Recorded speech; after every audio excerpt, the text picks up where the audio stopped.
is called The Uneven Yoke, and it is the story that goes with the 1796 Susanna quilt patch in my Putnam County, Tennessee history quilt.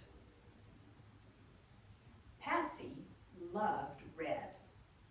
She loved the velvet red of her mother's roses. She loved the scarlet feathers of the cock cardinal, and she loved the red ribbons that her cousins wore in their pigtails when they came to visit from Norfolk.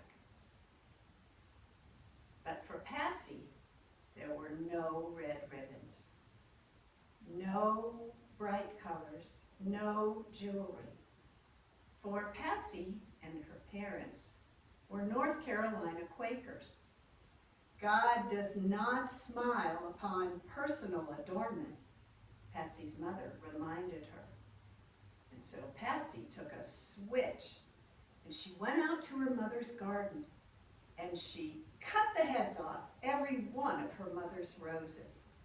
And Father, she called, you must kill all the red birds if God does not like their color. Patsy spoke her mind. Quakers believed that everyone had the right to voice their opinions.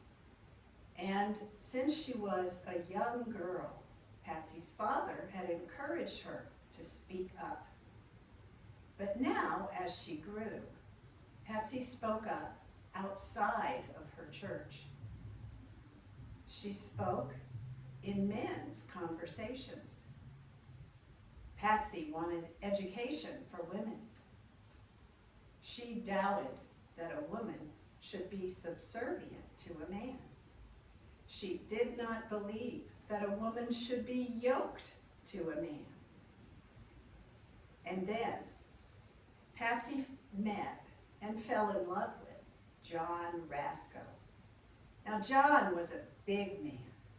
He spoke few words, but in his large hands, wood and metal became fine furniture and clever machinery. Patsy and John were married, and Patsy found herself yoked to a man. Soon, they had 3 children, all under the age of 10. And Patsy, hardly more than a girl herself. North Carolina was getting crowded, and John Rasco wanted land of his own. They had heard of rich and plentiful land that was available across the border in the new state of Tennessee. But Patsy was worried about going so far away from her parents, who were old. How could she possibly make the difficult journey back to visit them if they moved so far away? But Patsy agreed to go to Tennessee with John. For months, they prepared for the move, cleaning and mending and giving away. At last, moving day arrived, April 1st, 1797. Patsy watched as John harnessed a team of strong young oxen, Old Lead and Buck, to the great wagon. She watched as her house emptied and the wagon filled with the cherry bed and the matching chest, the loom and the feather beds. Patsy watched as John tied chairs over the top of the load so that she and the children could sit more comfortably on the journey. And she watched as John tied Bossy the cow to the back of the wagon. Bossy would give nourishing milk to the family as they traveled. Now, Patsy's parents came to say goodbye. Patsy's father handed her a red bundle. "This is a red dress for thee, Patsy," said her father. bought the cambric, and thy sisters have sewn the dress. I cannot believe that God will be angry if wearing this dress will give you comfort in the wilderness. Only please, begged Patsy's father, do not wear the dress to church. Patsy laughed until the tears came. Now Patsy watched as John tied Will into his chair. The boy Will was small and weak. Patsy's mother had often helped her nurse him through his seizures. But Patsy's mother would not be going with them to Tennessee. How could Patsy possibly take care of Will and the rest of her family without her mother's help? "Mother," cried Patsy, "must I go?" Her mother sighed and shook her head. "Till death thou hast promised." Now Patsy felt John's hand on her elbow.